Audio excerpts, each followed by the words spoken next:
For those of you who recognize the celebration of Kwanzaa, that is the greeting, and it translates, what's the word? And the word for today is Ujamaa, collective cooperative economics, where we open businesses and we retain the profits for ourselves. So when I say Habaragani, you say Ujamaa. Habaragani. There we go. I'm Carolyn Harrison. I'm the founder and executive producer for Good Life Productions. And I welcome you on behalf of our team. I'm going to invite our artistic director to come up here and join me. This is Miss Tabitha Matthews. And I want to give thanks for our collaborators, our consultants at IFT Networks, Mr. Jay Cruz, and our partners on the camera. Give it up for them. And most of all, I want to thank you all for braving the December winter to be with us here tonight. You are in for a terrific show. Thanks to the brainchild of our good friend, our favorite spoken word artist in the world, Miss Lyrical Faith. Number 3. She and our artistic director, Tabitha Matthews, have worked together tirelessly for many, many months to bring to you the voices of sons and daughters of the diaspora. We hail from Africa, Afro-Caribbean, Dominican Republic, Puerto Rico, from all over. And we tonight are centering the voices of these sons and daughters to honor the ancestors tonight. Yes, so let's give it up in advance for them. And we want to thank you for being witnesses and partners with us tonight. Absolutely. I can't follow that. So I just want to say thank you so much for being here tonight. Just as Carolyn mentioned, Good Life Productions, we really value the underrepresented artist, the underrepresented creative, to give them space to be themselves and to also just express their most authentic selves and their voices. And so we are beyond elated to partner with Lyrical and all of the poets that you see today. Lyrical will talk a little bit about the process of these wonderful poets that you'll see tonight. But continue to follow us on Good Life Productions. Every season, we're always up to something. And this season has been a pure delight and a joy to once again dip our toes into the world of spoken word and poetry and all things buzzing around that. And so we're grateful that you're here. Sit back, relax. We have some cocktails in the back, some adult refreshments back there. Really, though, take in all of the words that the poets say tonight. And poets, I want to encourage you to take your time. They came to hear your voice, okay? They took time out of their day to hear your voice, so now let your voice be heard, right? Let it be heard and fill the room with your voice. Take space, as we say. I'm a theater person, so we take the stage. We own the space. So tonight is your time to own the space. And this is just not a performance. It is my culture, it's a call and response, okay? So we're asking for you to call and respond. So they will call out, and I want you to respond however you respond in your spirit. So if that's like, there's no being quiet up in this space. It's almost like church. Come on now, somebody. We want to call and respond. So this energy is collective. It's together. It's a togetherness. It's not just about hearing what they have to say, but it is what hits you internally. So something speaks to you, make sure you vocalize that. Or move if you got to get up. Whatever you need to do what you need to do. But thank you so much for being here. And now, the number three, poet in the world, I introduce to you my lovely friend, Miss Lyrical Faith.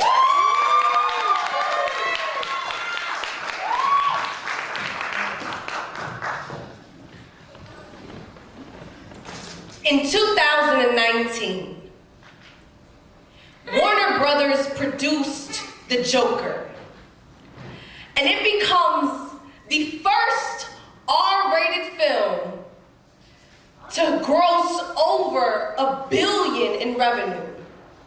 The Transformers was set in Detroit. Red Dragon was filmed in Baltimore.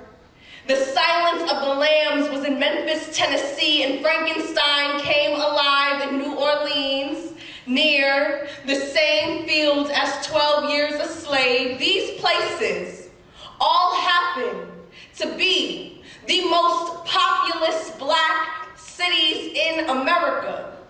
The Joker was filmed in Newark, Jersey City, and the Bronx, New York. I am from the Bronx, born, raised, and it might sound like, why am I so serious? But when tourists came to take pictures by that staircase, no one was laughing. I cannot enjoy a feature film without thinking of the unpaid extras posted on the block, how multi-billion-dollar productions are shot in the hood for dramatic effect, setting up the horror as if we don't already know scared, like the black of our hands. I have seen chalk outline on sidewalk cleaned up in enough time for tour buses to pull up.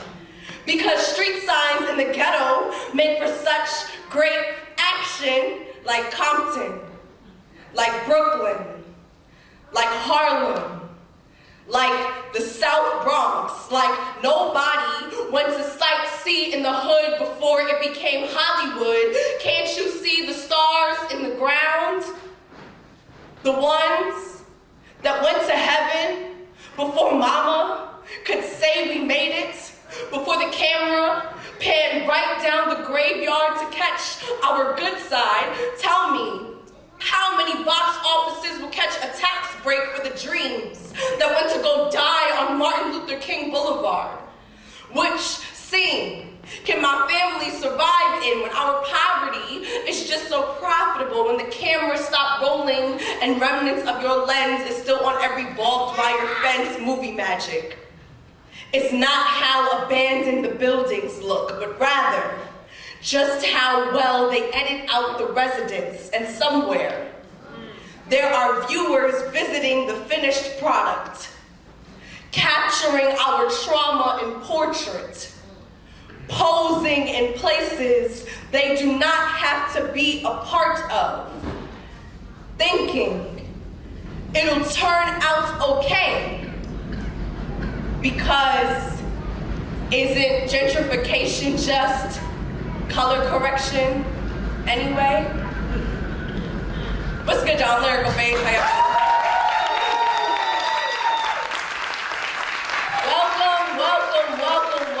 Welcome to the Real Life Writers Poetry Project production. We are so blessed to have you all here in the building tonight celebrating with us. These poets worked hard. These poets worked hard tonight to be here over the past few months. Just to give you a little tiny background as to how this all began, Good Life Productions is a recipient of a grant awarded by the Bronx Council on the Arts. I, too, am a recipient of a grant awarded by the Bronx Council on the Arts. We connected through those networks. So we want to thank you to B.A.A.D for being a financial funder and a financial entity and an artistic entity that supports artists in the Bronx and supports these amazing productions and events that happen in the Bronx. So give it up for B.A.A.D. And so Good Light Productions and myself, we worked together in the past, and when I was awarded this grant from the Bronx Council on the Arts, I contacted them again because I needed to partner with an organization in order to make this new event take place. And so they said yes, graciously, without any idea of what I had in mind. And then I, came up. This spiraled into something that was so much greater and so much more beautiful than when it first began. So I really do want to show some gratitude for Good Life Productions for making much of this very much so possible and very much so a reality. This was This was such a different idea months and months and months ago when we first reached out. We had no idea what this would blossom into, but it turned into something so beautiful. And so, with that being said, there were 3 months of workshops that we had poets commit to from the course of September to December. We had poets writing about different aspects of artistic poetic crafts and styles, and the whole idea behind the project is that we are studying real life writers that are alive and present day, who are using their voices right now to uplift the community, right now who are performing out there in the world, who are winning slams, who are sharing their work with the youth, with different communities, who are teaching workshops, and we want to be able to study their work and see what they're doing, these living writers, these living voices, and then have the opportunity to be inspired by their work, to write works inspired by their work, and to perform alongside them in a final showcase. So, the poets that we studied for this workshop project are the works of Gabriel Ramirez and the works of Roddy. And so you'll hear more from them later on. All right. So, are y'all ready for a poetry show? All right. So throughout the night, y'all know how this goes. If y'all been to a poetry event before, raise your hands. Who's his first time? Who's first time at a poetry event? Wow, okay. So, for those who don't know, for those who do not know, right? When you are at a poetry event and you see something that you hear, like, or feel, you will snap. You can also do things like make noises. You can say, ooh, let me hear you say it. Ooh. You can say, ah. Ah. Wow. Wow. Yes. And if you really, really like a line, you can say, run that line back. Run that line back. All right? So make sure you're engaging. Make sure you're giving energy, because the more energy you give, the poet will give you energy right back. All right? So with that being said, I'm going to do one more piece for y'all, and I'm going to introduce up these next poets. Y'all ready? Yeah.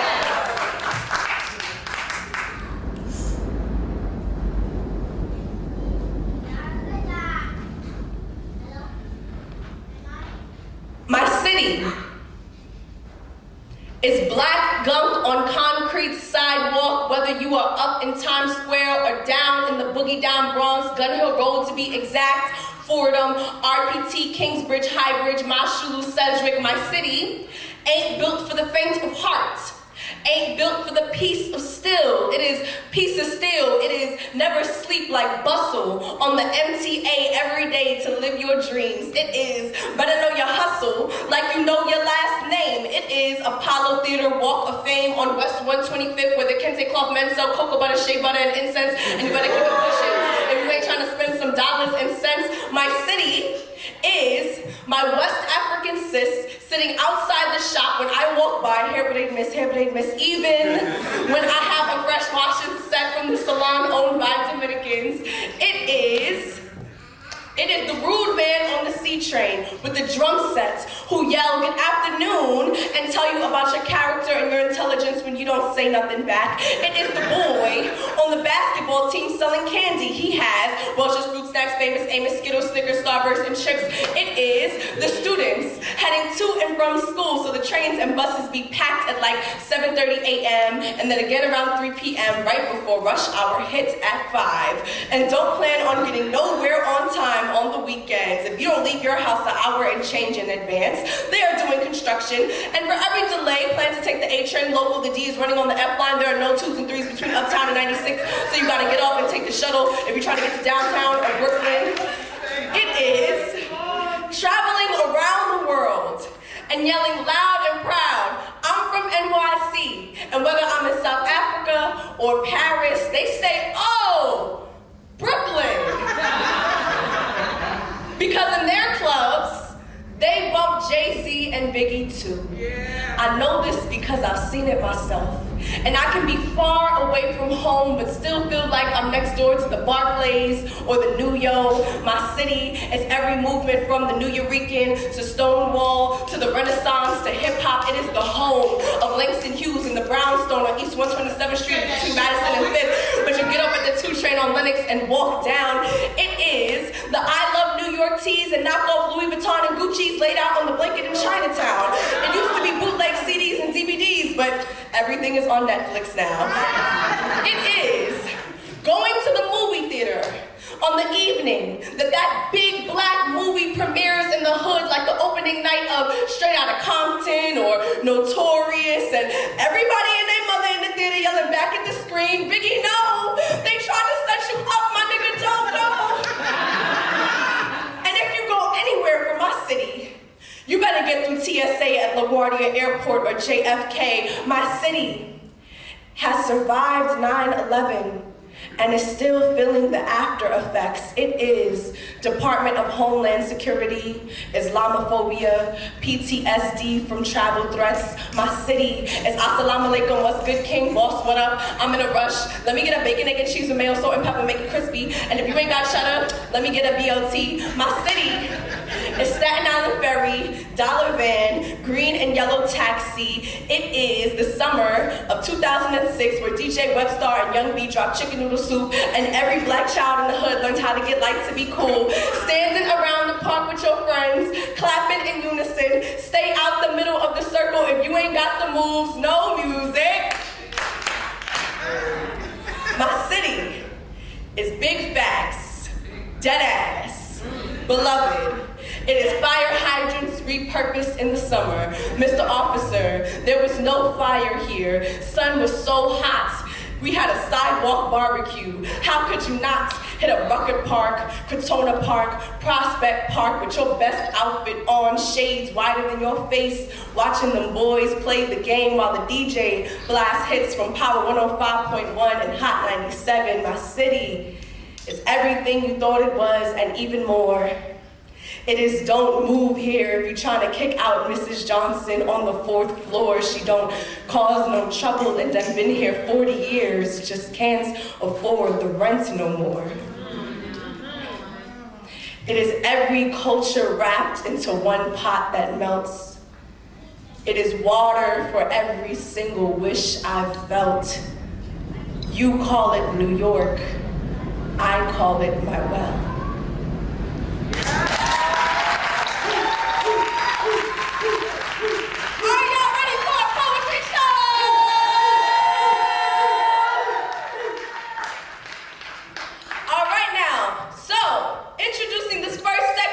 For our first workshop, we studied the works of Gabriel Ramirez. We watched several of Gabriel's poems. We learned about different themes and topics that Gabriel talks about and heard a lot of feedback about what Gabriel thinks about writing and gave a lot of advice to writers in their journey. And so in his workshops, we studied the concept of symbolism. And so the poets wrote poems based off of that concept and based off of their inspiration from Gabriel's work. So with that being said, we are starting up with Gabriel Ramirez's section, and the first poet who I will call up for this section is none other than Miss Isha Serrano.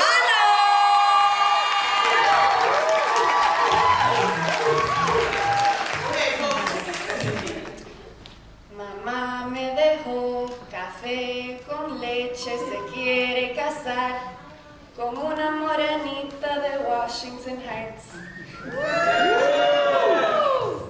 Mamá left me azúcar negra. Celia Cruz echoes from my altar, and I feel light in my República Dominicana. My ancestors see abundance in my future, so my palms sweat sugarcane juice. Massage manteca de cacao and cocoa in the palms of my hands. A baño blanco every Monday to lather my skin in blessings. Mama left me running up and down our apartment hallway playing tag with her guilt. She wailed of unresolved thunderstorms, generational trauma for her nietas who unravel under clouds of doubt and heavy judgment. That's why I might come off a little tense every now and then. Mama left me something special to remember who I am. This gold necklace dangles off my tall neck, revealing the details of the day my guardian angel chose me. She held my hand as we walked into this road and said, "Bienvenida, mi amor." At only 2 years years old, especial was a word Mama baptized me in every morning as we shared a cup of coffee. Mama knew she wasn't gonna have the chance to remind me who I am. And though I cannot remember her voice, my hands still remember the structure of her face, the feel of her cheekbones when she smiled, the softness of her wrinkly brown skin over my small brown hands, 2 eyes like me, 1 nose like me, more teeth than me, but still, 2 thin lips, just like me.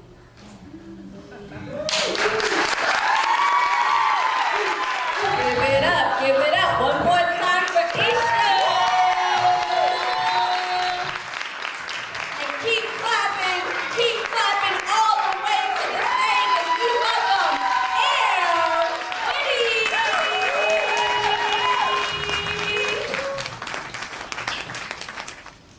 I'm in my mother's living room.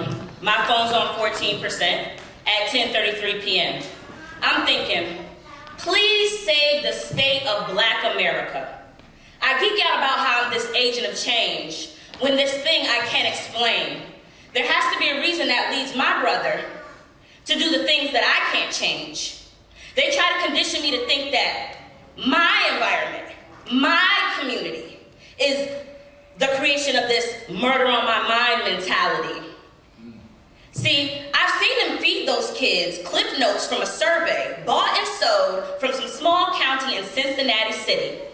This is the Bronx, not Cincinnati City.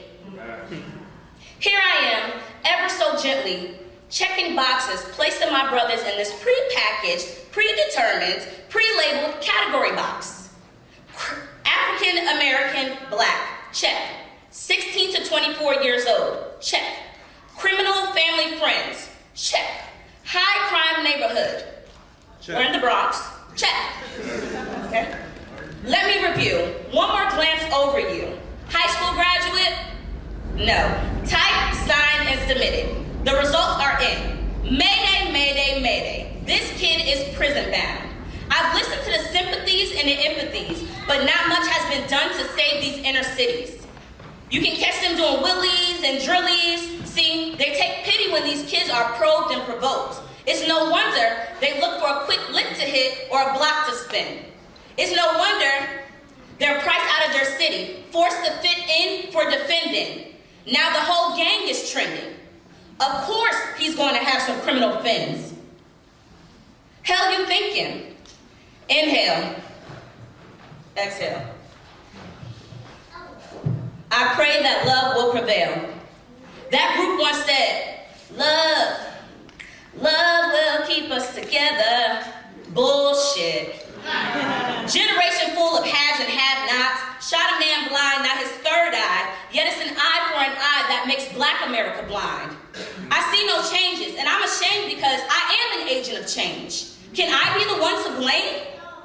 I'm what my ancestors envisioned, what Martin was dreaming of dreaming. See, they are betting on our downfall. They pray for a better demise. They will be surprised at how well we rise and maintain our stride. When our conditioning becomes unconditioned, only then can we begin to listen to the true cries that hide behind those gray lines crafted from some survey out of a small county in Cincinnati City.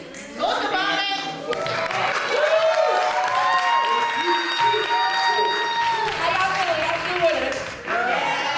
Make some noise. Y'all ready for the next poll? Say, oh yeah.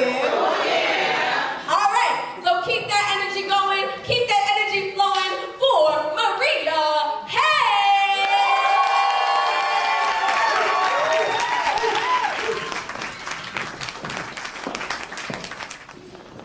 Sex.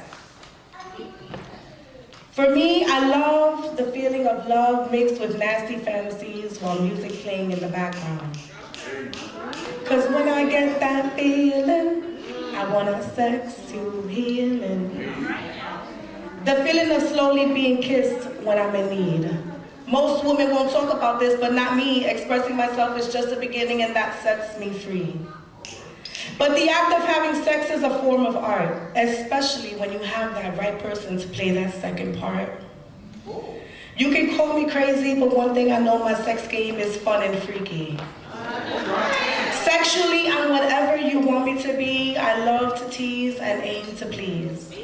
The excitement I feel in my heart slowly moves down to my clit and I feel at ease. As I slowly undress, you take the lead and caress my breast and ask me what else do I need. And yes, I love when the sweat drips and when we are in tune. Sex in the morning and sex in the afternoon. Some may call me a nympho, but I'd rather that than a boring bimbo. Sex, I mean, it can go so many ways. Sex can take you into a different world. Sex can make you think you're a celebrity, and I am. Because whether the lights turn off or they stay on, I'm whatever mode you want me to be in from dusk till dawn. In the bed or in the shower, my mind is racing and I'm about to devour. I'm trying to create new ideas so we can both feel our desires. You see, I used to be quiet about how I felt about sex, but it's one thing that I know best. I hope you're following what I'm saying. You see, when you connect with someone and you release all those endorphins, your body is relaxed. It reduces anxiety and depression, and those are just small facts. And if these are certainly true, I'm not gonna let that slide. I'm gonna let you continue to, I feel all of you inside. Sex with men or sex with women doesn't matter to me as long as we're both in sexual heaven. Like I said, sex can take you into a different world. Sex can make you think you're a celebrity, and I am.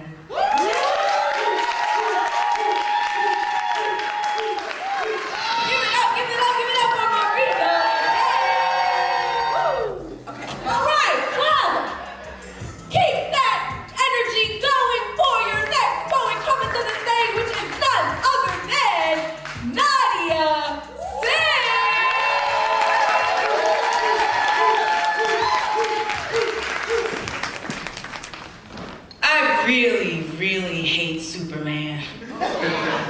Like, I would commit very personal crimes to get rid of him. I would put kryptonite in a sweet potato pie and in the baked mac and cheese, invite him to Thanksgiving and give him hefty portions. I'd grind it into a powder and sprinkle it on his toilet seat and put it folded liberally in the folds of his bed sheets. I'd put it in a perfume and sell it to Lois, call up Lex Luthor and said, "You thinking small. Think big, bitch. Think big, bitch. I'm talking big villain energy." Because so many men allow themselves to be fooled. Forget they're looking to an alien for tips on how to be human. Even Lois don't know the truth. He ain't from here. That's an alien girl, E.T. And just because he ain't green with antenna doesn't mean he's like us. And it's partly her fault. She's all in his face, getting held against his chest, getting saved every other day, and never once goes, "You know who you look like?" And it makes you wonder, are men only seen as super when wearing a suit? Because as a woman, there's nothing worse than meeting a man and getting glimpses of a cape. A man who seems stronger than society, who leaps over generational curses and blows a cold breeze on the belief that good men don't exist. Imagine her surprise when you hate your disguise as dum-da-da-dum, regular man. Cause ain't nobody checking for Clark Kent. Lois never once looked at him and said, "Oh my God, you are so cute." And he never looked at her and said, "Hey Lois, here's my truth." Even Superman ain't strong enough to trust true love. He also don't pay no bills and doesn't mind being late for work all the time. He always has to fight crime on his way to his 9 to 5. That trench coat has never made its way into the office. It's a bird, it's a plane, it's the mortgage. And that's why they repossessed his grandma's farm. And don't get me wrong, I would love for you to be super, but not like Superman. Be super like heat we can turn on and up to 70 degrees, better than water we have to boil. Super like a backyard where our kids can play, better than windows in neighborhoods that require bars. Super like not needing to be bulletproof, better than the bullet that took DJ Twitch from his wife. Super like you smiling into the sun, better than being so hard you're brittle. Super like your needs being seen, better than your pain being a secret. Super like you can find a friend in me better than me being the enemy. Super like we can meet in the middle, better than us being from two different planets, because if women are from Venus and men are already from Mars, why be like the alien from Krypton with trust issues? He ain't getting a girl either.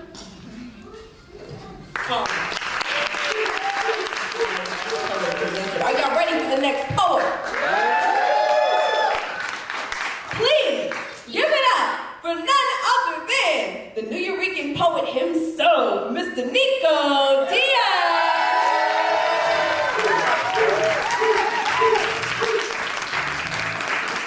It's good, everybody. How y'all feeling tonight?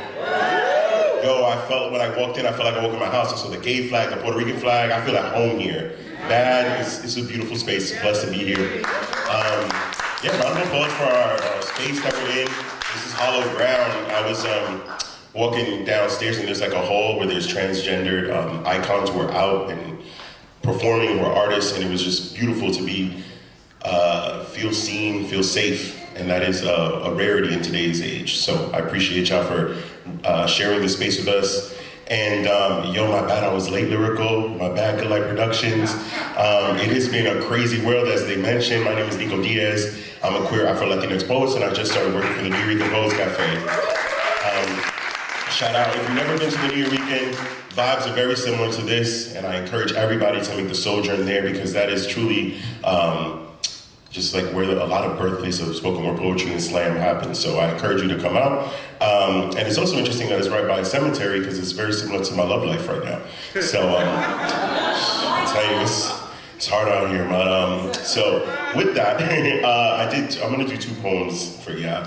And the first piece is gonna be where this love started, and the second piece is where it's going. We're just doing 1 poem today? Shh. Yeah, just the first one, yeah. I'm a cliffhanger for the second one, for the second part. Gotcha. Alrighty, so this first piece is called Starjammer. Shooting like a star across the sky, you've traveled light years. Learned to traverse the multitudinous universe by merely licking your finger to follow the flow of solar winds.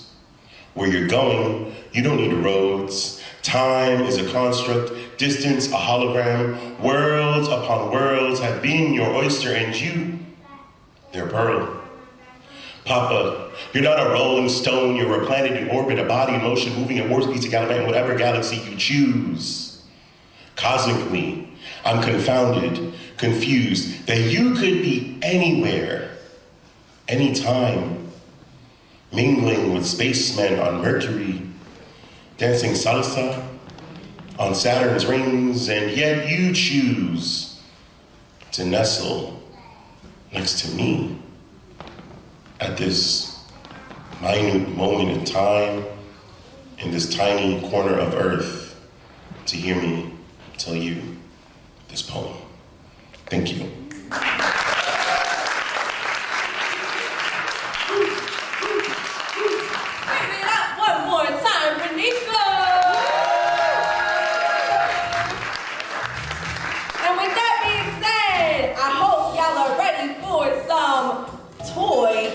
Because give it up for your next poet coming to the stage, C. Santos!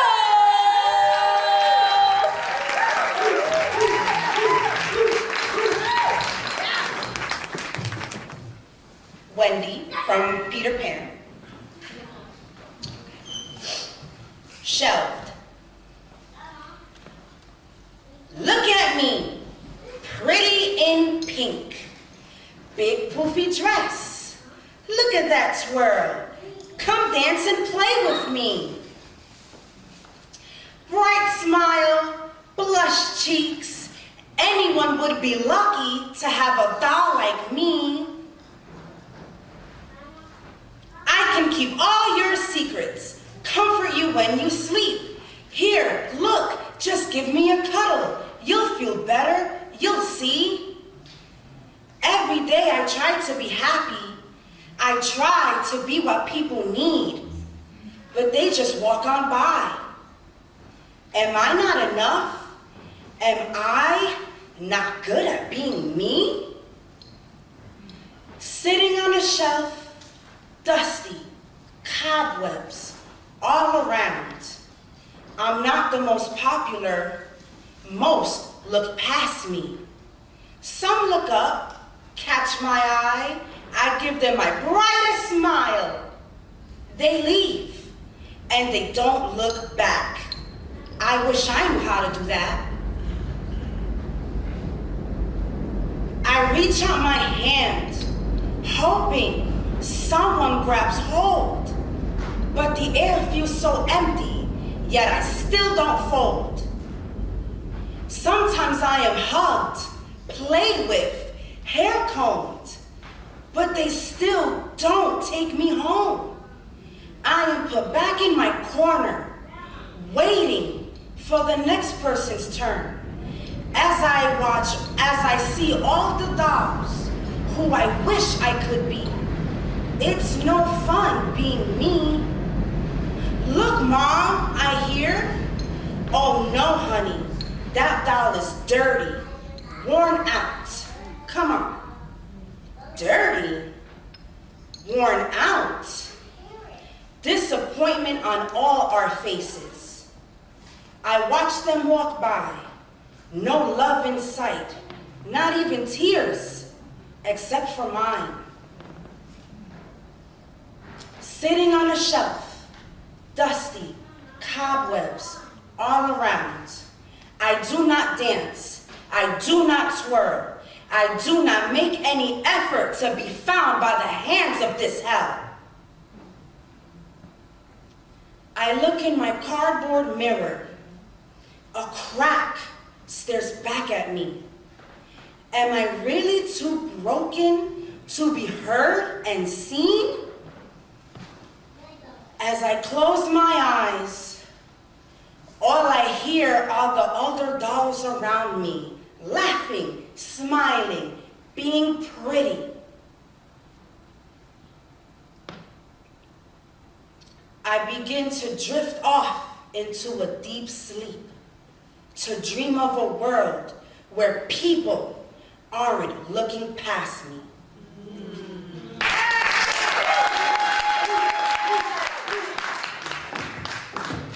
How y'all feel about C. Santos?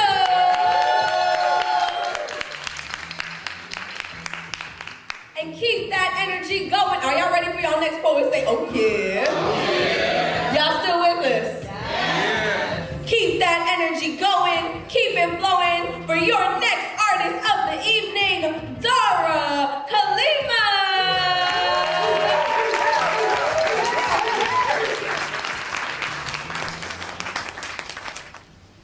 In high school, a pigeon shitted on me.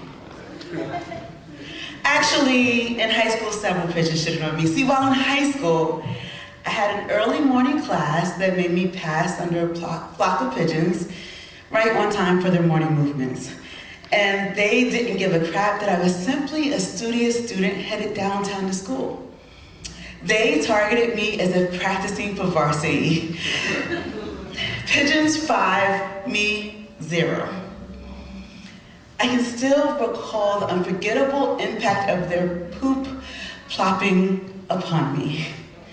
Shit. They even got me on my face, splat on my face. Strangers stared strangely at my face as I tried to wipe away the disrespect. They disrespected me constantly, which makes sense.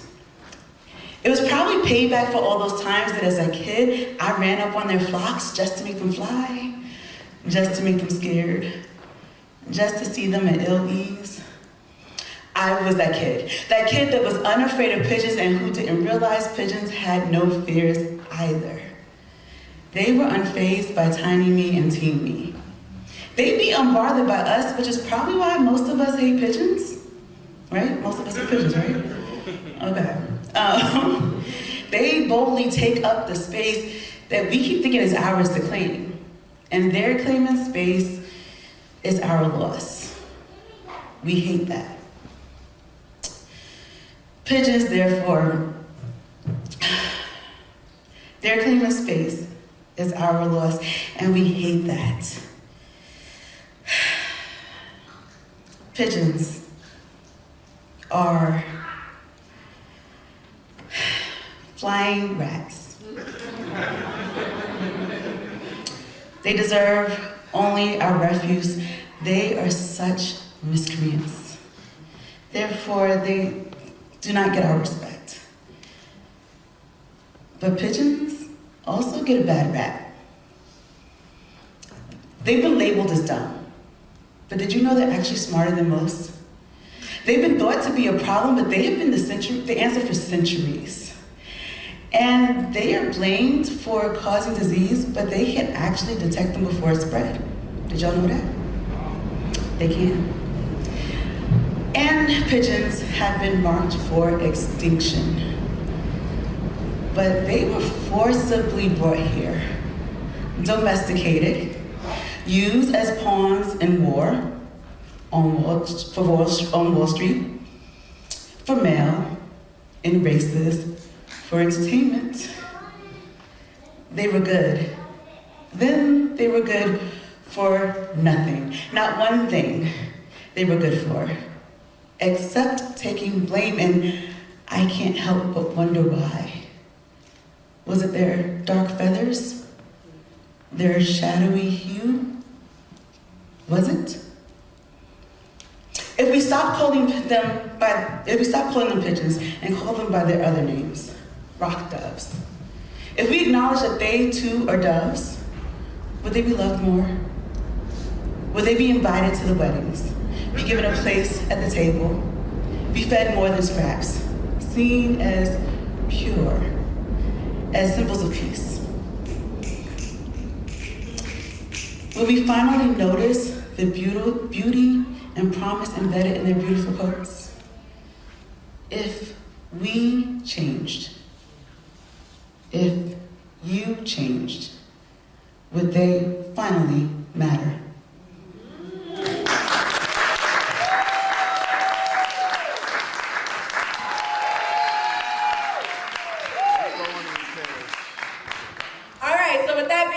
I'm going to let y'all know a little bit about the second half. So for our second workshop, which took place in October, our poets learned about the works of an amazing, award-winning artist by the name of Roddy.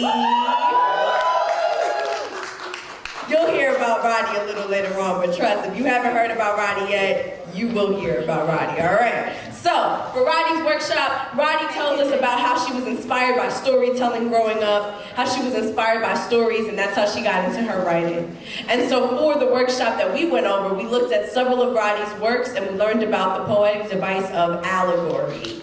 And so poets learned a workshop about writing poems around the craft of allegory, and these next set of poems are inspired by that workshop, all right? So with that being said, I'm introducing the second half of poets, bringing on the second half of poets that were inspired by Roddy's workshop, and we're gonna begin with none other than C. Santos!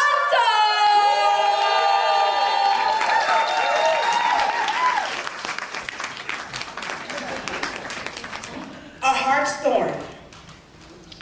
Once upon a time, in a faraway land, where romance is real, and there's no such thing as one-night stands. Love is magic. True love is worth fighting for.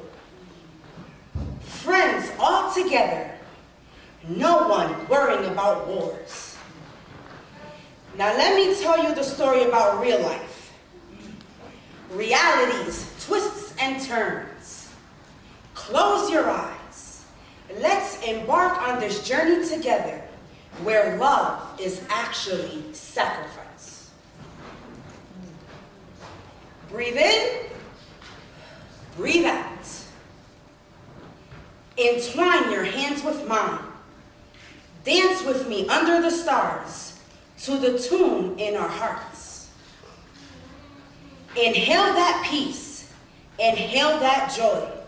See that twinkle? Hold on to that. Remember that moment when you felt butterflies with every glance and stare, that warm feeling you get with every hug shared.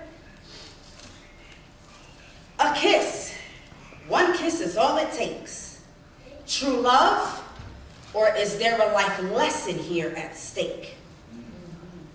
Shaken faith, a bun in the oven, a baby's laugh, a toddler smile, a stage we fake to keep the flame alive.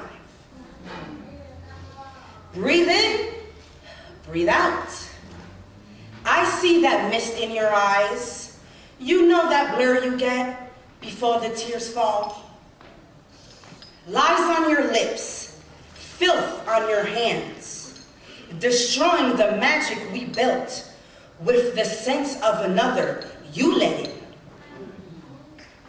Deceit on your body, that false charm. You think you can take advantage of all this time, yet it is history that weighs you down. Shackled by the family before you, a prisoner to the traits you have seen and learned. The cycle of pretending to change for a moment. That desperate crocodile smile, that desperate crocodile cry to not leave a broken family. Haunted guilt, separated lives, hearing the cries of our child who thought our love would be kept alive. You speak of apologies, how our love is magic. All you do is breathe more lies. It's too late to rebuild, too much debris. My heart is lost in the fog of our broken memories. Dust and darkness surround that organ that once pumped bright and red. I can feel your hand squeezing as I gasp for breath. Breathe in, breathe out. Let's give love one more try. A sinister smile creeps up on your lips. Remember, dearie, true love always comes with great sacrifice. Thank you.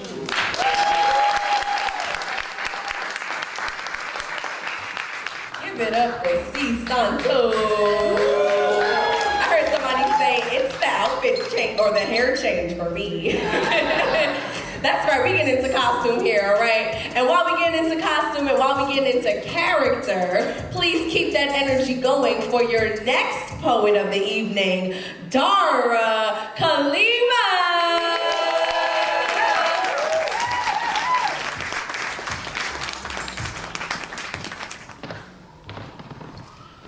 On Friday nights, after school, I sat on my plastic-covered couch in the southern part of the Bronx and sang Maybe from the movie Annie. I saw myself in the red-headed girl without means but with ginormous dreams. Annie. The original movie and play were set in the Great Depression. At 7, I sat in my depression on my dusty windowsill singing. So maybe now is time, and maybe when I wake. Annie sang dreams of a tomorrow that might just be a bit better. And back then, I didn't understand how bad it was, but I knew that my dreams were always bigger than my means. I mean, what small child from the gutter doesn't dream of security? When food is scarce or surrounded in plastic, how does one's lips not salivate for something fresh? When the nearby highway smog fills crowded apartments, how does one not imagine a home hidden by lush hills? I, like Annie, sat in my lackluster outfit on a sill and dreamt of stars. Not even of the movie kind, but the ones I heard of were in the sky. Hard to wish upon what ambient lights robbed you of. So I sang, Maybe.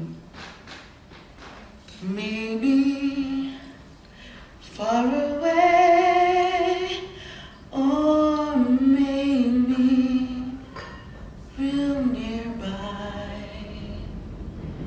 Maybe I'll see one day. Maybe one day I'll get away. Maybe one day someone will sweep me away. Maybe one day someone will remember I was here and rescue me. See, I shouldn't have been living where pops echoed down desperate streets, and my neighbors made their wages on their backs in the backs of vehicles, or were the only windows with potted plants, were the potted plants that were painted on because that looked better than the shattered glass and burnt buildings. Annie and I only had dirt lots, never grass. And little me used to pick up perfume vials off the streets, not knowing their former contents weren't liquid. I didn't realize crack vials weren't scattered everywhere in the 80s. My childhood was jacked up, cracked up, but it was not that of these babies handcuffed to radiators, or that of the girls that have vanished, or the boys forced into gangs these days, or the ones so full of despair they opt to permanently disappear. What songs do these kids have to sing? Do they have a maybe? Or have they given up on sending Maydays because they know the society imprisons the trafficked for attacking their attackers? What does their Friday nights entail? Do they know of anything greater than depression? How do we provide them with more than a hope-filled song from a fictional redhead that dreamt of a tomorrow they can't imagine?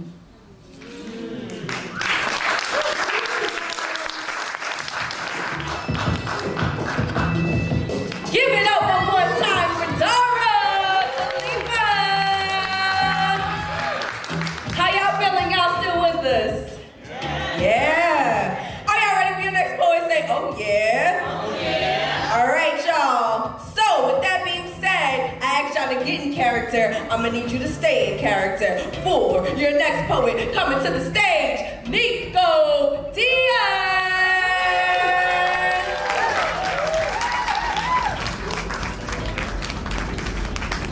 Title of his piece is Sandman.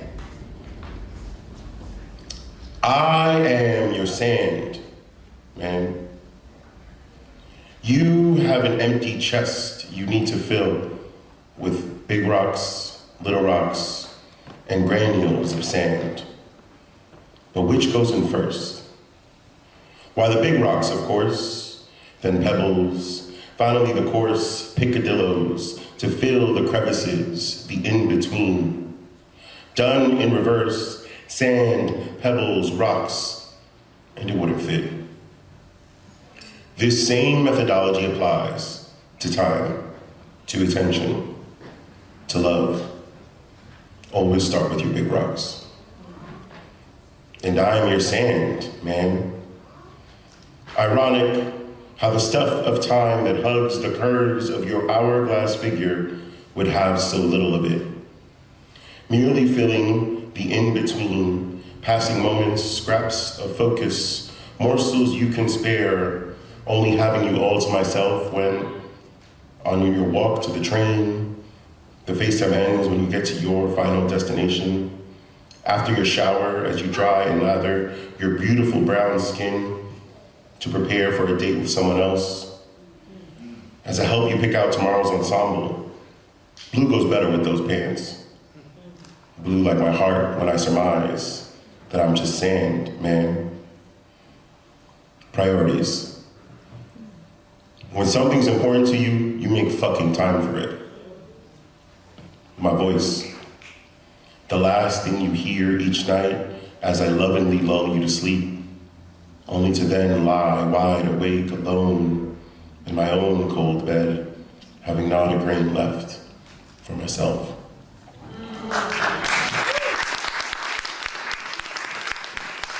Give it up again for Nico Diaz.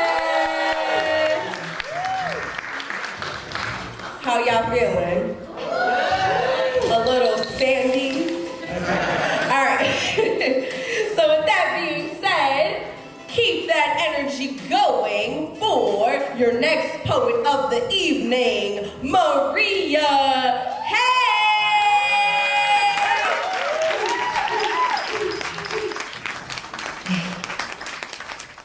Infatuations and temptations, affections and sensations. Words that only could lead to complications.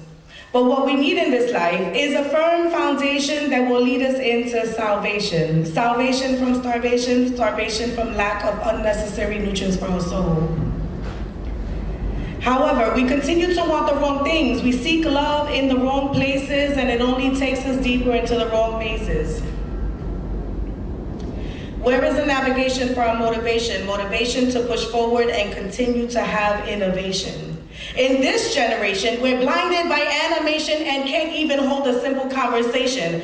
This is due to lack of communication. We continue to impress others because we want to keep our reputation, but really, our reputation, is it really that important to impress the next person who's probably looking for the same medication? A dose of reality is what we need. This is true indeed. Society needs a dose of medication to heal us from the creation of fornication. Many claim they are different. I just see a replication of someone who is not real. So the next time we think of doing something wrong, think about it first, because temptations and infatuations are just an imagination.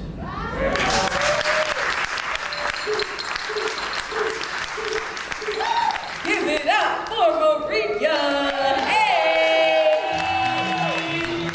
And you're gonna keep that energy going. You're gonna keep that energy flowing for your next poet to hit the stage. Air Woody!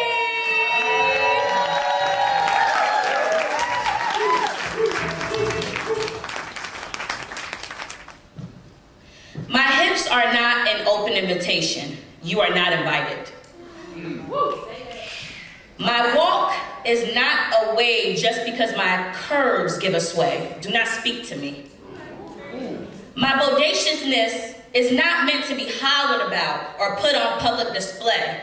Dang, baby, where you going? You sure look fine. Boy, bye, I ain't got the time. And here I go again, wasting all of my time for a man who thinks I'm looking so damn fine. And that's the problem with you so-called independent women. Who hurt you? And they say, who hurt you? The one who drove the stake through your heart that ended the agony? The one who smiled and passed your secrets quicker than a prostitute with HIV? And they say, who hurt you? The fatherless figure that you claim to be? Some smut living off your insecurities? Trying to hide behind these material things? And they say, who hurt you? Living with no limit, no regards to your family's being, pursuing a dream that Martin Luther King wouldn't even dream of dreaming. Now you ask me, who hurt me? Who hurt you? I rise to my absolute being, better than the average individual, consumed with media and the thoughts of a nigga trying to be the next nigga even if that nigga bigger. So I ask you, who hurt you? Cause I know no one hurt me.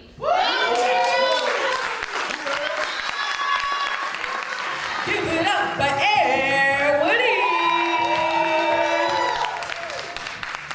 Y'all, isn't the train just a lovely backdrop of the Bronx poetry right here? We got poetry and train lines. Keep that energy going. Keep it flowing for your next poet of the evening. Please show some love for Isha.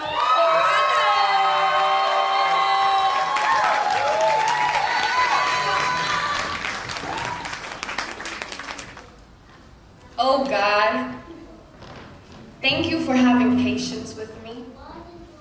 Thank you for holding on to me even when I folded, gave up on me. You still fought for me and showed me that I already had everything I wanted right in front of me. Your stubborn child wallowed in melancholy, but you still chose to pour your honey over a soul that has always fallen too deep into her mind to find her way back. You pulled through and simply asked me to love you. Asked me to speak to you. You know, really let myself go with you. Like, God, now I want to dance with you. Dance in your name to tame the dark tainted feelings of living up to Miss Unworthy, everything gray, simply not good enough to even hear the birds chirping. God, I remember when I thought you weren't listening. When I had all types of rivers dance through me, but still felt nothing. I saw a world with no light. And Doom thought he had the right to take ownership of me, but you had a hold of me. Said you still needed me. So I took it one day at a time, and you granted me a free mind. So I see doves all around my city. God, I see you now. Thank you.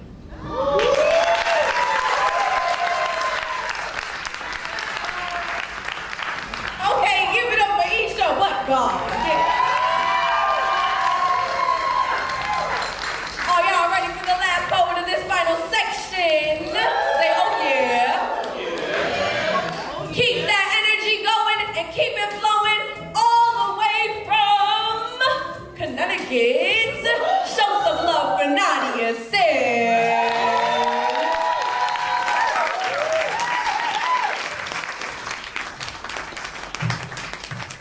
Don't forget the mayo. My mother's potato salad has me in the aisle of the good Walmart. The one where the shelves stay stocked, not the one where the underwear is in a case with the lock, cause who knew crackheads like clean drawers? And in this store they have everything except people who say, excuse me.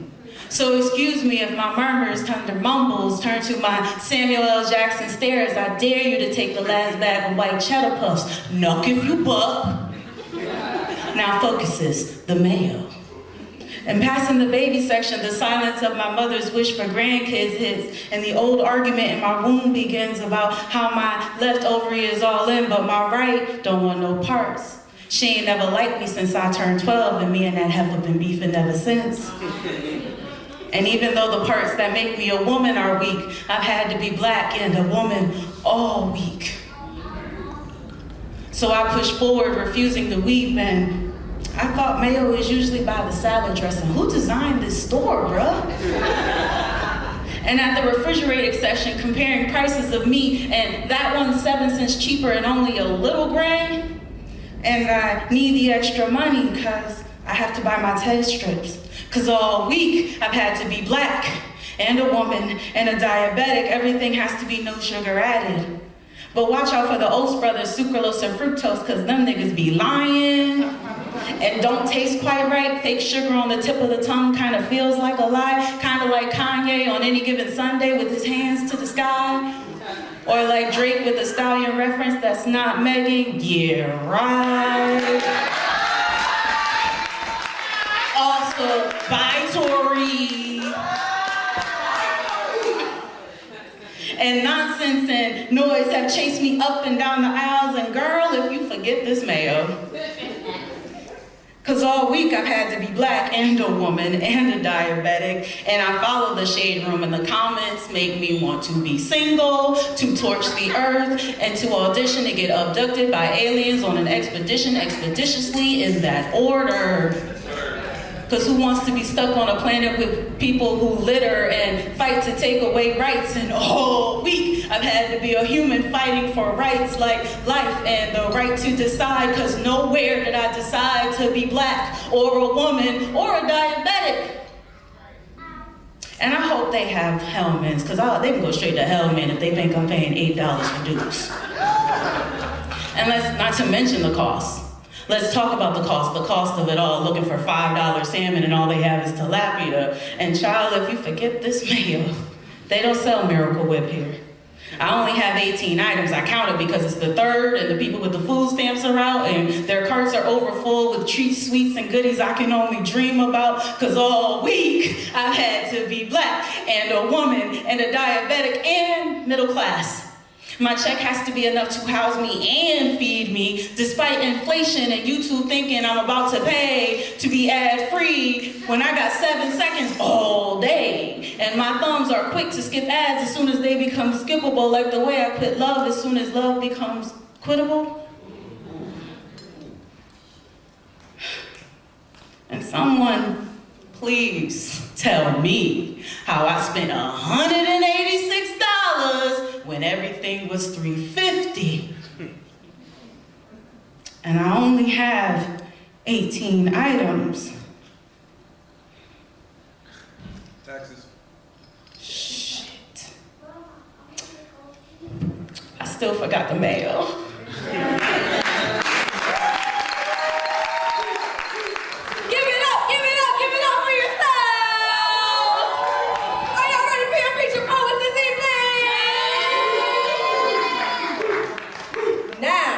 Introduce your first feature guest of this evening. Gabriel Ramirez is a queer Afro-Latinx poet, activist, and teaching artist. Gabriel received fellowships from the Conversation Literary Arts Festival, the Palm Beach Poetry Festival, the Watering Hole, Miami Book Fair, Canto Mundo, and Callaloo. Gabriel's electrifying writing and performance are catalysts towards healing and awareness to mental health, Afro-Latinidad, the African diaspora, self-love, masculinity, and social change. Gabriel has performed on Broadway at the New Amsterdam Theater, the United Nations, Lincoln Center, Apollo Theater, and other venues and universities around the nation. Too many to name. Gabriel was featured in the Huffington Post, Vibe Magazine, Blavity, Upworthy, The Flama, and Remzekla. Gabriel's work has also appeared in anthologies like Bettering American Poetry Anthology, What Saves Us, Poems of Empathy and Outrage in the Age of Trump, and the Breakbeat Poets Volume 4, Latinx. You can follow Gabriel at Ramirez Poets and RamirezPoet.com. So with that being said, clearly Gabriel's very accomplished. Gabriel's somebody who I've known for years.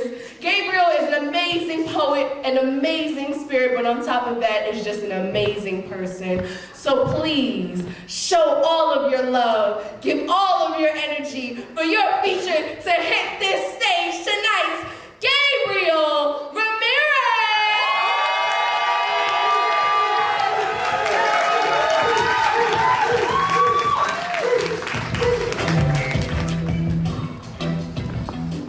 What's good, y'all? So today's December 29th. For those who don't know, Mercury is currently in micro braids. And a 2-hour megabus ride from Philly to New York took 4 hours. And then, you know what I mean, like a 7 train to like a 4 train to like a 6 train. And I was like, I'm finna turn up because my legs hurt. I don't know, like, so, yeah, this is gonna be the first time I do like a set the way I'm about to do a set. So there's not gonna be no banter, so ain't gonna be no jokes for real. Like, that laughter y'all just had, like, hold on to that, you know what I'm saying? Like, you know, what's that, like, Langston Hughes line about, like, the barren field? You know what I'm saying? Like, it's finna be like that. But, I'm just gonna say I have some chapbooks for sale, some book of poems. You know what I mean? You know when you spiraling, you can't think of a title, so you just put up image, you know what I mean? But they're $10, and, yes, shit, you know what I mean? If you guys sell, Cash App, Venmo, I got you. And, yo, for real, like, the day I'm just like, yo, I got it. I'll take EBT. Like, you know, it's really gonna be lit. I'm gonna be wild hype. You know, but the EBT spots that let you get hot food, you know, like one of those, you know what I mean? And also, I'm gonna be, I'm like hosting a workshop on my own accord And also keep a lookout for some scholarships that I'm working on, you know what I mean, for like queer, BIPOC folk. So it's gonna be lit. Okay, I'm gonna like down this water, take off this hoodie and this bag, and then we're gonna get into these poems. Cool.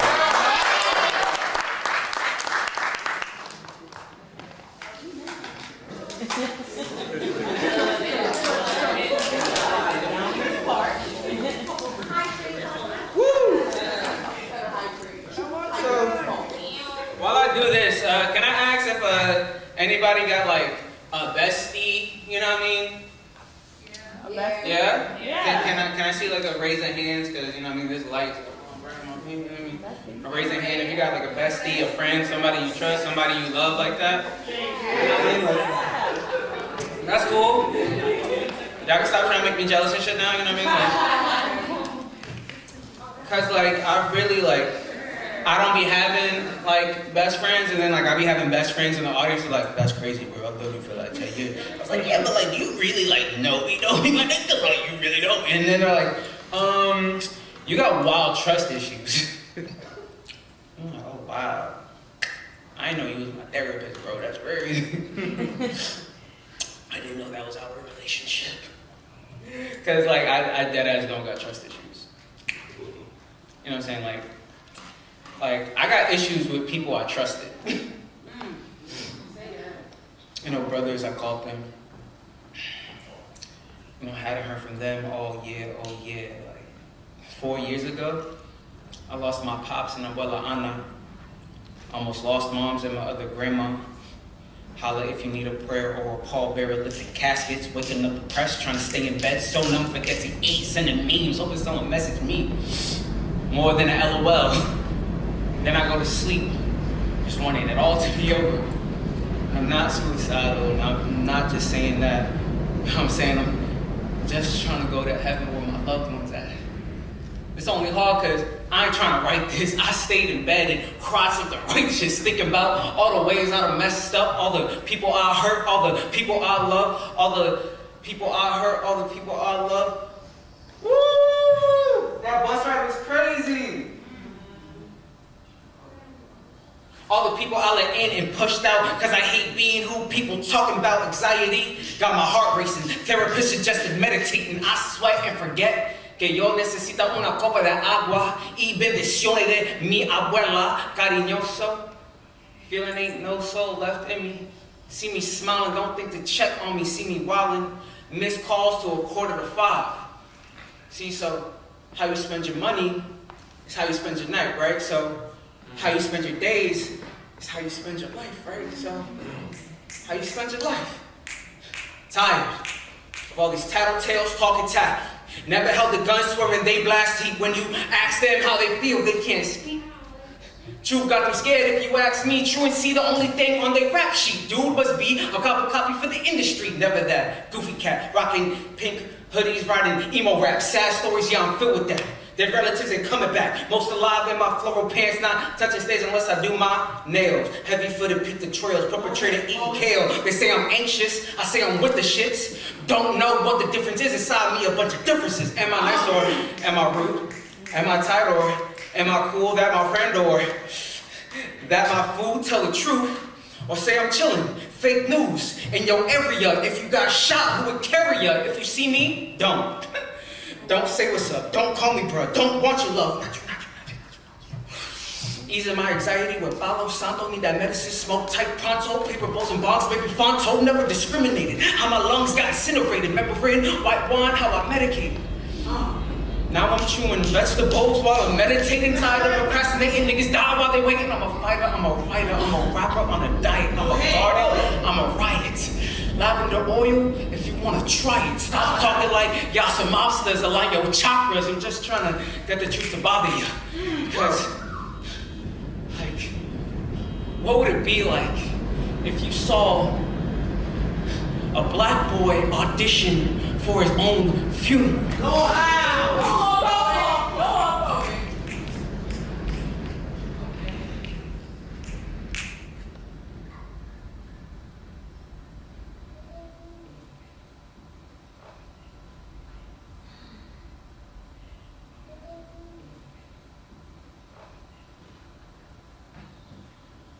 How was that? Did my silence break the small mother in your chest? I was going for this closed casket kind of quiet, you know? Thought I'd make things more real. Like an autopsy. Cause of death. Racism. Time of death. When America opened, my auction block mouth poured disposable down my throat and it became the only language I knew. Poison so thick, you could call it an accent.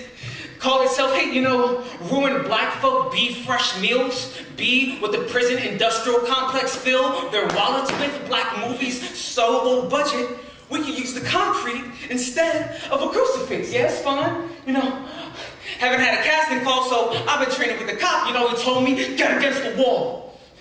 You know, he told me, get on the ground now. And he told me to say my lines with his gun in my mouth, and he didn't believe there could be a God in my sometimes church body, and thirsty for faith, he shot rounds at my stained glass skin, wanted to see a God that looked like him ooze from the rapture of me. Do I look the part yet?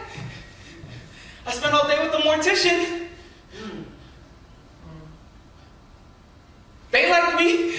They saw my head shot. You can put as many holes in me as you want. I could dance despite the bullets. You know, these seeds police planted to make me a field of blooming things like activists and protesting hashtags at the morgue. They held me like a mother would, but not like my mother did at the hospital, trying to squeeze the rhythm back into my chest. Will the sequel be about my mother?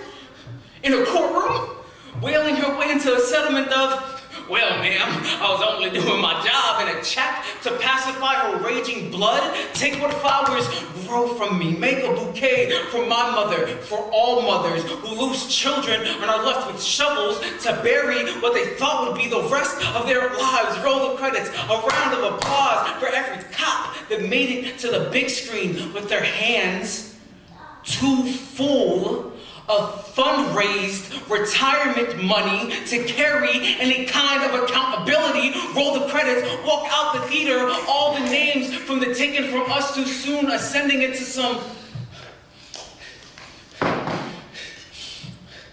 rushed and forgotten heaven. Let my death be your last taken in this final shot when you're burying me. Please, please. Make sure you get my good side. Because it'd be scary enough to be outside. Then you wonder what it's like inside of your mind. In your mother's house. Because whenever I look over my balcony, I see dead pigeons. Where my body would land. Call it a bad omen. I could never tell my mother this. How I go downstairs and collect the failed messengers. Hold them up to the sun. Hold myself up to the sun. And wait for what wings will get me close to that light. I name each bird after a friend that died in their sleep. Too young to be crowned kings of anything except living as though life was promised until it wasn't. I pluck the eyes from these birds and fish a sewing needle through another small skull. I build a necklace of defeated angels. I wear these dead birds like amethyst crystals to bed, to dream of flying, to dream of exhaustion, to dream of my homie's hands made of light, ready to catch me wherever I fall, buildings bending to see what part of me will hit the ground first. I'd rather be a spectacle of gravity, if not a spectacle of anything at all. Come one, come all, watch the void made of 100 rivers pour into the pavement, how he could never pour into himself. Watch his eyes roll back and turn to the black. He's suppressed within the waters of him, too acidic to consider himself a place where love can live. Watch River Boy try to drown himself without the lungs to do it. And I don't want my mother to look over my balcony and see me, another dead pigeon, A tangle of protruding bones, the boy who jumped and became a mess of orchids, drowning in my own blood while the sun begins to speak of Greek mythology and chokes up every time they say Icarus, like the name of a lover that died too soon. The sun stops, cries, laughs before saying Gabriel. You look just like him. No, not like this. God, if you be at all, be my mother's chest or the street below, be where I will be remembered forever. Fill my absence with feathers, crown me king of living like life is promised until it isn't, of what dies and learns how to fly, king of light. King of names kept alive through laughter, our diaphragms stretching like air, like wings of what can no longer haunt us. God, if you be at all, be a song that gets me out of bed when my cinder block depression, weigh my thoughts down, be a call from those I love the most, the ones who pray for me even when they don't believe in you. God, remind me that there is so much more life to live and I don't want to die, that I don't want to die. Just want to be in heaven full of gorgeous pigeons, my mother's love in my homie's hands, made of light, ready to catch me wherever I fall.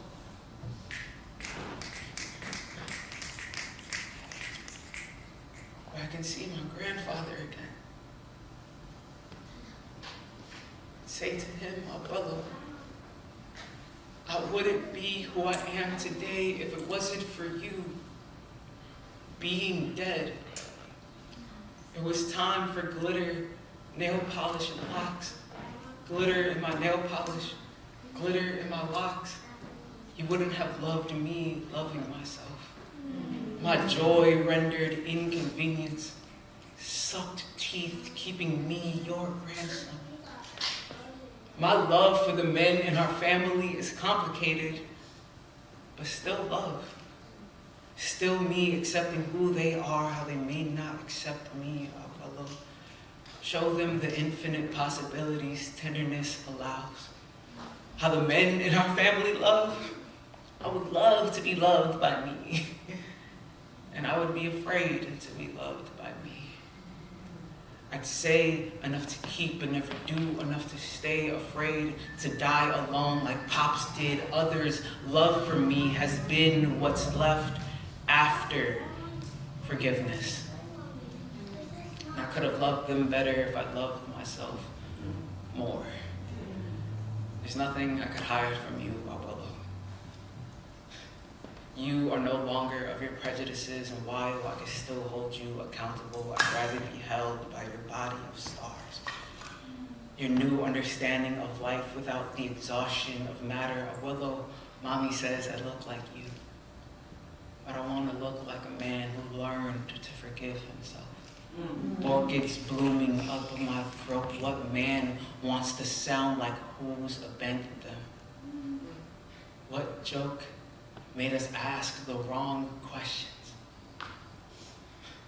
What song made us laugh, closing doors on our true selves? Who would relive the moments that shaped them into what they couldn't love? All my glitter and tenderness makes me the only mother I won't get a chance to mourn. I carry my bright child face and I tell myself, you will become me. Trust, baby boy. Everyone dies on time. Trust me. I know. We're gonna go through it. And I'll tell you right now, I am tired of yelling, of losing my voice to prove a point, to be heard. Born male, black, Dominican, I've been taught to take up space, but no one ever told me that I could be a garden.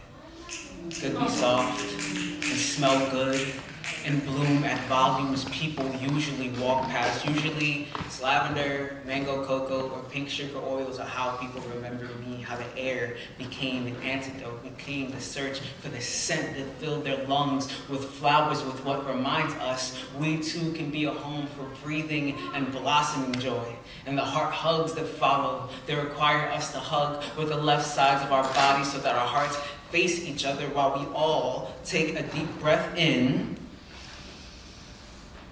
and exhale together.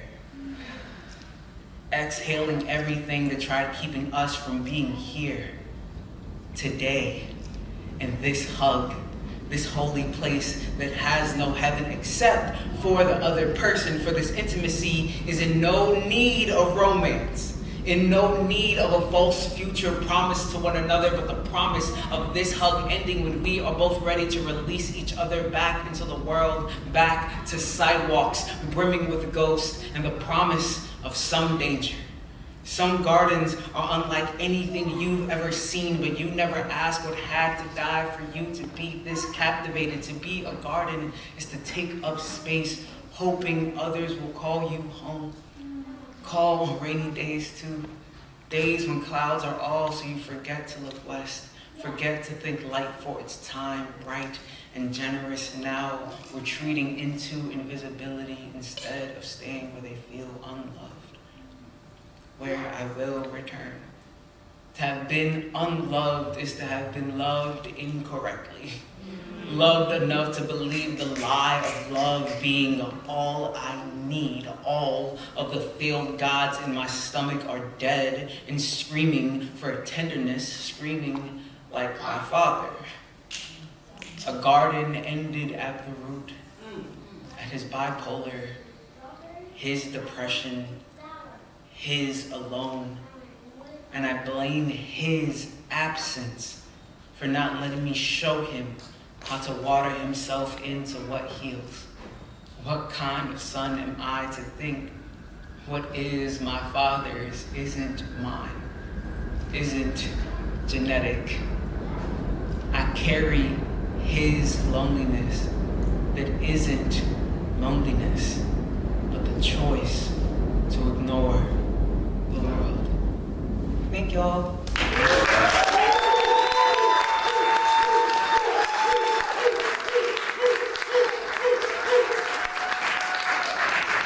That was Gabriel.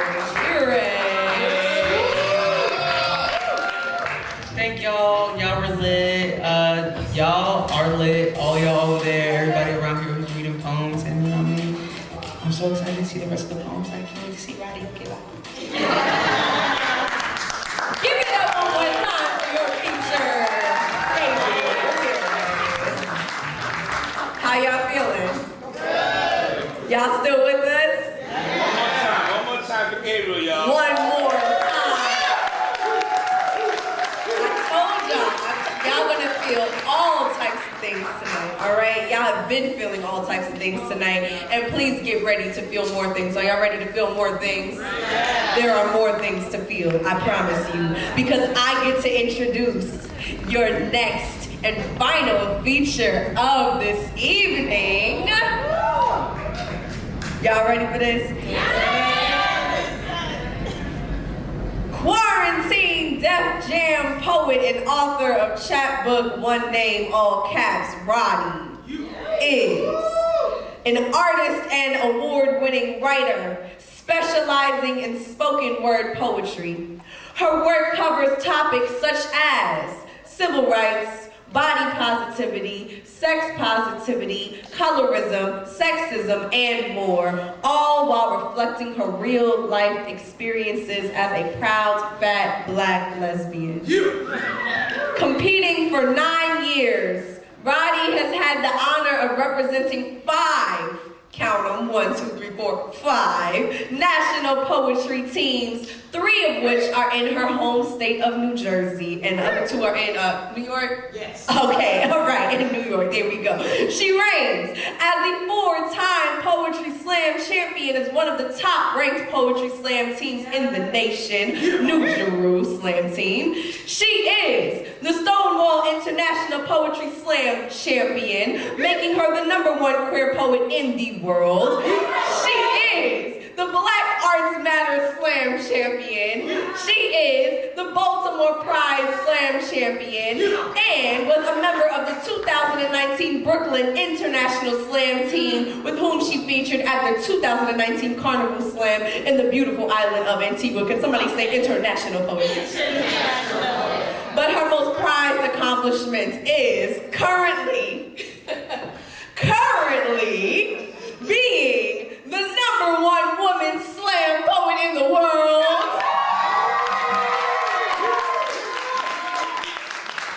That's as of 2022, y'all. The #1. She has traveled across the country performing in New York, Connecticut, Massachusetts, Georgia, Florida, North Carolina, South Carolina, Alabama, Kentucky, Illinois, Texas, Colorado, California, and many more.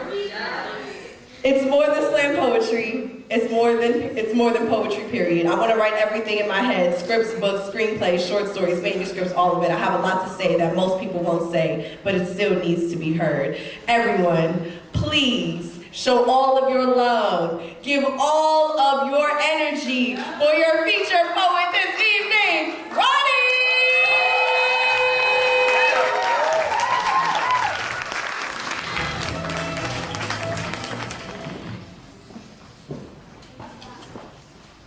Okay, I got one name, and I spell it a certain way, because I'm an artist, which means I'm sensitive about my shit.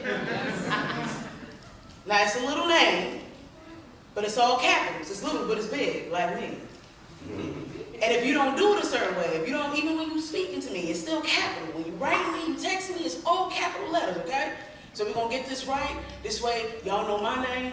And if y'all want me to know y'all name, and y'all got a certain way that y'all want that shit said, spelled, whatever, I got you. Good? All right, so it's one name. All caps. R-A-D-I. Name they call me by. Roddy got a tongue that can lay anybody out. Ask your girl with me by. Bet that she believe out. How I bend her over and I blow it to the knees out. Plus I got this poetry. Talent has come over me. Word so much that by the time I spit it, it gets old to me. What's the point of knowing me if you ain't gonna flow with me? Appreciate all of y'all coming out to see the show with me. Bronx, how the hell y'all doing tonight?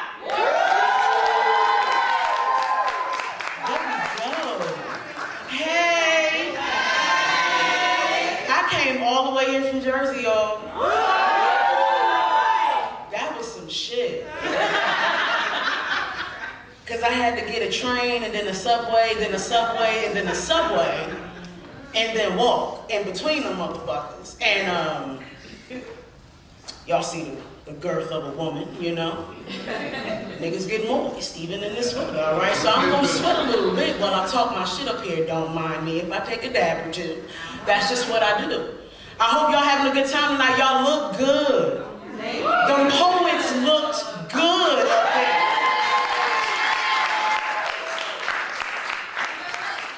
I'll be all over the place and I came to talk my shit tonight, all right? So, don't worry. It's probably gonna go a little far. I got you though. You'll be good. I don't know about the children, but I love them. You know, you guys are awesome. Hope you know, block out half of what I'm saying. But keep the other stuff, keep the rest, I'm telling you.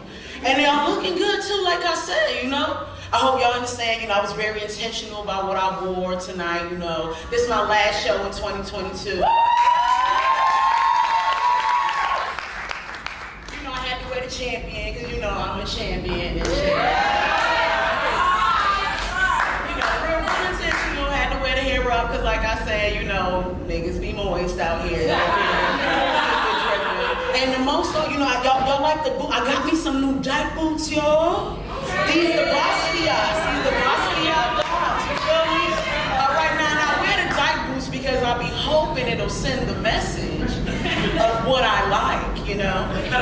And sir, not you. You know, it's okay. You know. And it happens. See, sometimes the dyke boots don't work. And you get sent the wrong message. Thinking that I'm on the straight path, so you walk in my direction, and I get it. The titties stay lifted, and with the size of these thighs, your eyes may have shifted because you a real nigga. You know real shit. And with that fact in your mind, you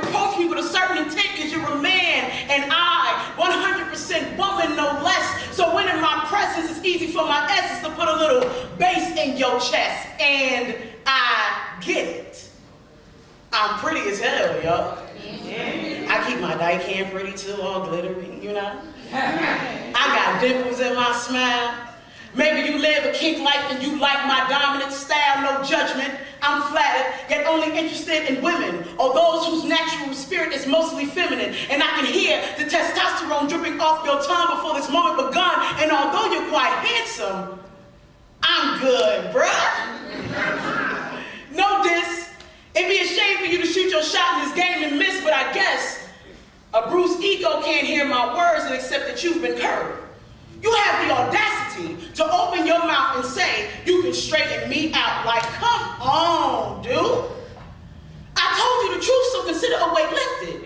But your face twisted. Whole swag shifted, in an instant you're offended. Because when it comes to dick, I don't take it, I give it, so you live it, I get it. Your attention has always been gifted to women attracted to persistence, and today, your manhood chose me. A lesbian who don't play pretender. So you ball your fist and turn this heavyweight chick into your #1 contender. And you're allowed to be a homophobe. Every asshole has an opinion, but you fragile. So if you can't bag me, you rather me in one. Just because the situation ain't what it could be, you gonna make me fight to defend my life, cause I gotta die for the pussy. Okay, let's go. Just know, I fuck like I fight, may be a dyke, but I ain't no bitch. Won't be no cries for help. You can stick this stud in a dick and they'll still say, I brought it on myself for being different. For loving women, for living loud in my truth. You may think us black gays are weird, but we are not the new strange fruit. So tonight, I am ready to fight for every black lesbian who learned her wife must be worth to losing her career, her home, and her life. Like so many women in the rainbow who was laid low because a motherfucker like you couldn't handle when they said no. Nothing has ever been easy for me. I must be fearless in my queerness in a world that despises it. But I'll die in a casket before you bastards push me back in a closet. I will win this by myself because that's all I've ever had. Wasn't no LGBT behind me. They just put black in a pride flag. They say us black gays look blue under the moonlight, but our knuckles be color purple. All our lives we had to fight to feel safe in the land of the free. For women to hate it, for loving just like me, I pray. The day never comes where I'm another black lesbian silence, but if so, let God kill all my enemies with kindness. Let death leave a smile on their face when the day's done, so their last breath will be a gay one. That's the first thing.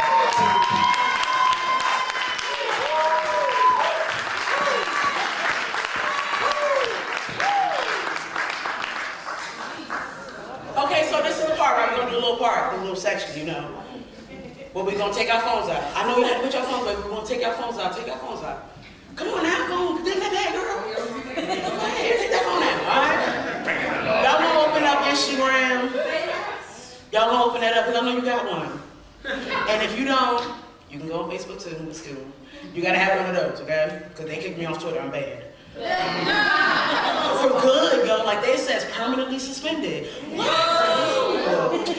I ain't even do nothing, yo. No, I didn't. I was talking to my cousin and we was saying some stuff. And I don't know, Elon was like, nah, bitch, you got that. Alright. But anyway, you go on Instagram and you're gonna type in R-A-D-I, the poet. And y'all look like scholars. So I know y'all know how to spell the poet. I ain't gonna do that, you know.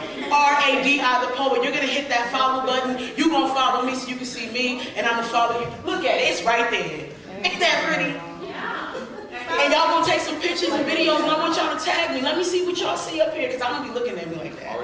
Yes, I do. I be looking at me like that. But I want to see how y'all be looking at me when I be, looking at me too sometimes. That be making me feel good, all right? All right? All right, and this is how I eat. This is my bread and butter, so I got some of these chat books where I'm talking my shit in these books now. The books that I'm selling tonight are only $15. Oh, $15. I love the books in there. It's so just supporting. Like, I love it, right?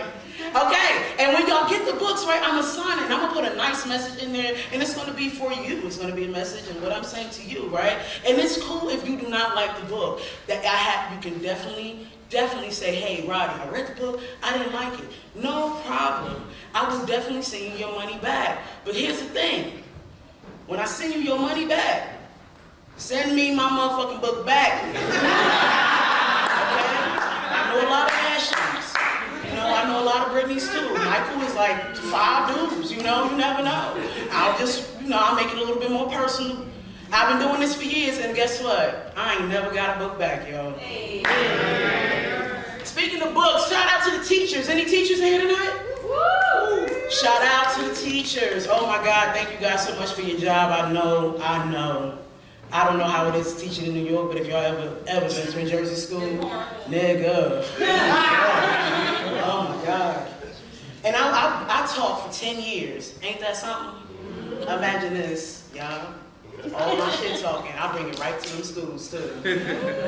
But what the thing is, usually in my city, I'm working in my city too. And I live in the hood. I love it.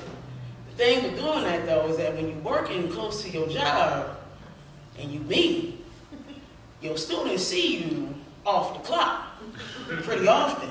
And they be thinking they talking to Miss Shaw. Miss Shaw stopped at like 3:30. They see Roddy. And Roddy ain't shit, y'all. She the shit. But Roddy ain't shit, y'all. So they be catching me in some pretty choice situations. I have to really explain it sometimes. Like, at 1:47 in the morning, when the neighborhood block party died down, and I'm trying to shoot my shot with whomever daughter I got in my left hand, while balancing whiskey and a blunt in my right, I spot one of my middle school students on the street. I don't trip. I dare not lock eyes. Mine are too low to do so anyway, but I see him. And he see me seeing him. Walking toward me without pause saying, "Aw, shit, what's good, Miss Shaw?" Forcing the girl to laugh belligerently. She asks if my real name is Roddy. He asks if she's my girl or something. They standing in front of me, seeking personal information they can clearly exchange themselves, but he wants me in this awkward situation. See, he know, at work, I am the bully's bully, able to outjust any class clown, and now he'll have the perfect clapback in bio class when labs are done, and I turn on the smart board to show what smoke does to our lungs. I know he gonna start his shit. He checks to see if my blunt is still lit. Don't ask me if it's sour, kush, or piff, and I say kush, David. It's an ancient civilization in Africa, known for its iron and gold. Skip the part about Kushites not living past 25 years old. That part sounds too much like home. And when you teach in the hood and sleep in the hood, you must tell students of places they can dream of to escape this nightmare. Remember, late nights here have no age limit. Remember, there are no lights here in the home of those who believe they die young. Remember, they die young here. Live life at night because death is more expected than dawn. The next day, at work, when the bell rings and my students scream, "Hey, yo, Miss Shaw, I got that gas. Hit me when you need that loud pack." I don't trip. I dare not make eye contact. Knowing the only difference between a counselor and a customer is the time of the day, I keep walking away. Past students who laugh when he say, "It's 25 for an 8, 50 for a quarter, and only 100 for a half," and I am torn. Oh.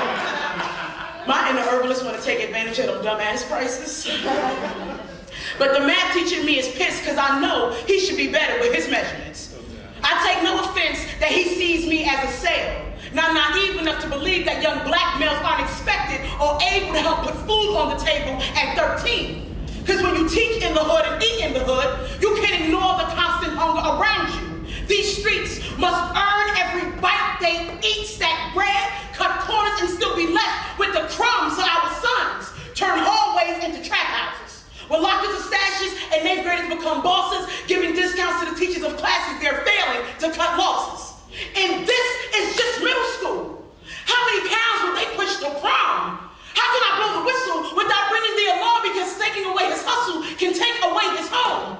And when you eat, sleep, and teach in the hood, the hardest subject is always survival. Classes only pass-fail. Student keeps transferring out into grade plots and locked cells, keeping money on their books because we don't get no money for books, no money for uniforms, no money for food, no belief in themselves, and don't nobody care because it's just middle school, meaning midway point through the pipeline. The We're becoming another statistic, like a percentage of those with demographics just like mine, just like his, just like home. When I am alone in a classroom filled with frustrated students, standing at their 8th state exam this semester questioning why the hell they gotta do this, I don't trip. Look them all in their eye and tell them that when you sleep in the hood and eat in the hood, sometimes the best thing you can do is not be in the hood. Take advantage of everything so you can leave the hood. Get everything they said you couldn't get because you're perceived as hood. To win this game, they force us to play. One must know the rules were meant to be questioned, bent and broken, and here. You learn all that shit in middle school. That's number 2.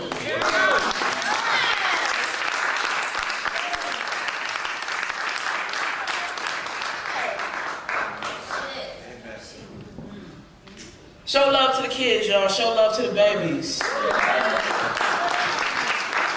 me, if you have anyone in your life who is going through that awkward stage of being in middle school, from 6th to 8th grade, they always say that high school is the worst, middle school is the fucking worst.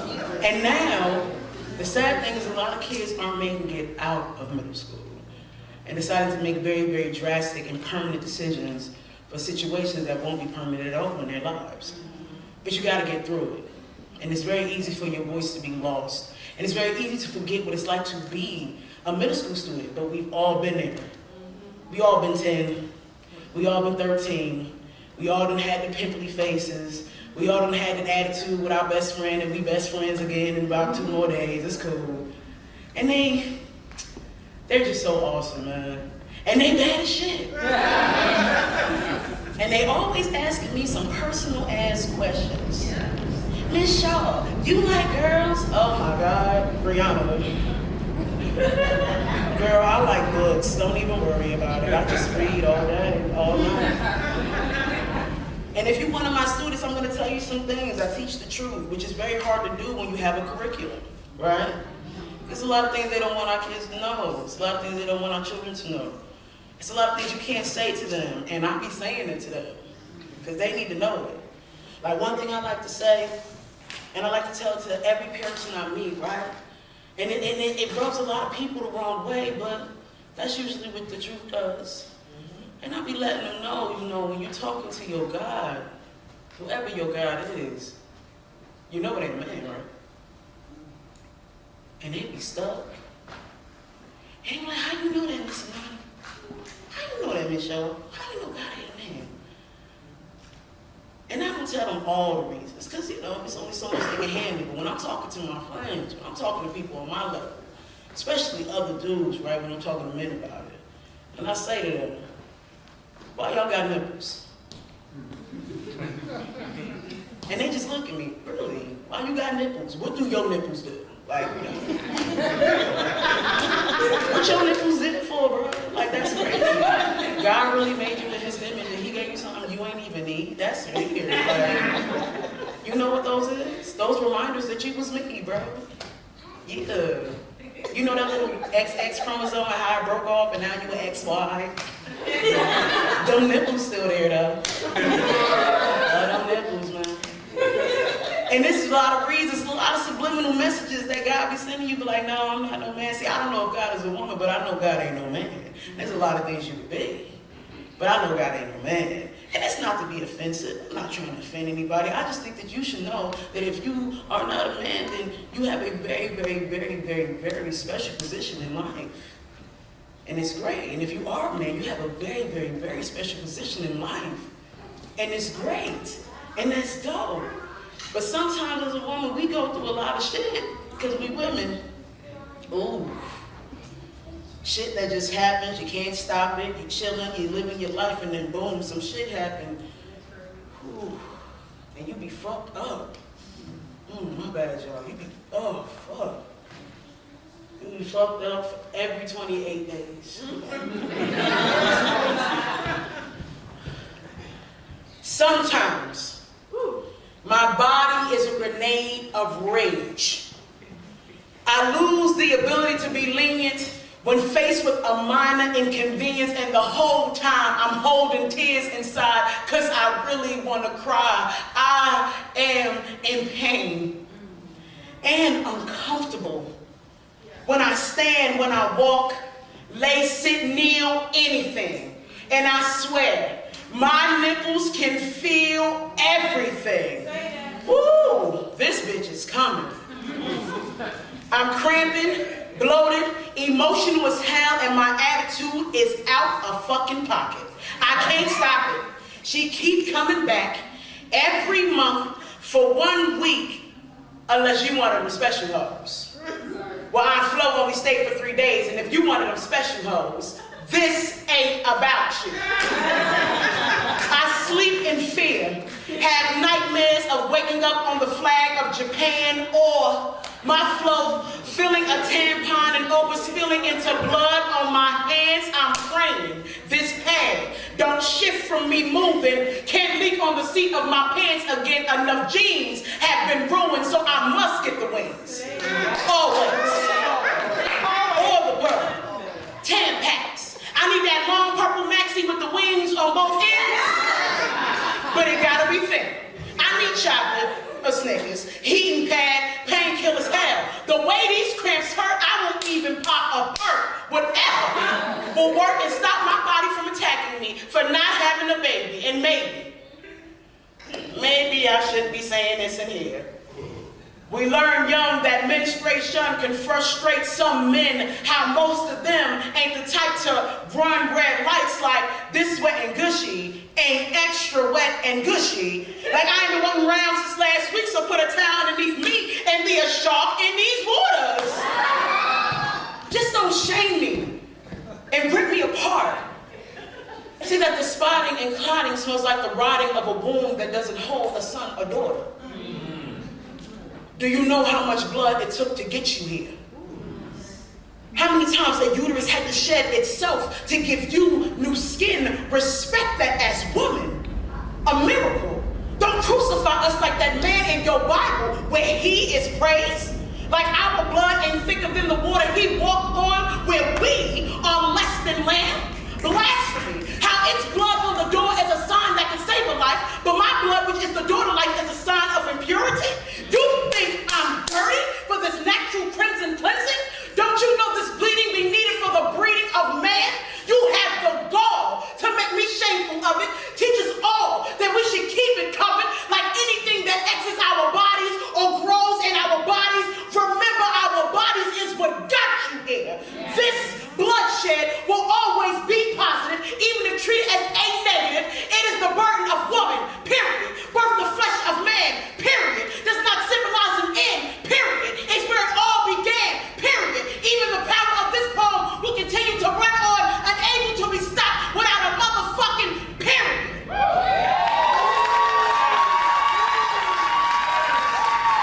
Thank y'all so much. My name is Brian. I'm in the back. I got some books. I would love to talk to you guys. I got some bracelets if you guys like those colorful bracelets. And don't forget to follow me. Let me see your beautiful face and come see me. I'll be talking shit all over the place.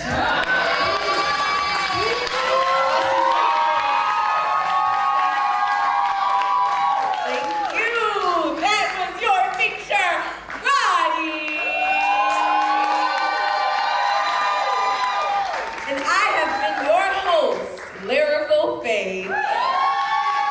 If you're not already following me, please check out your phones since they're already out.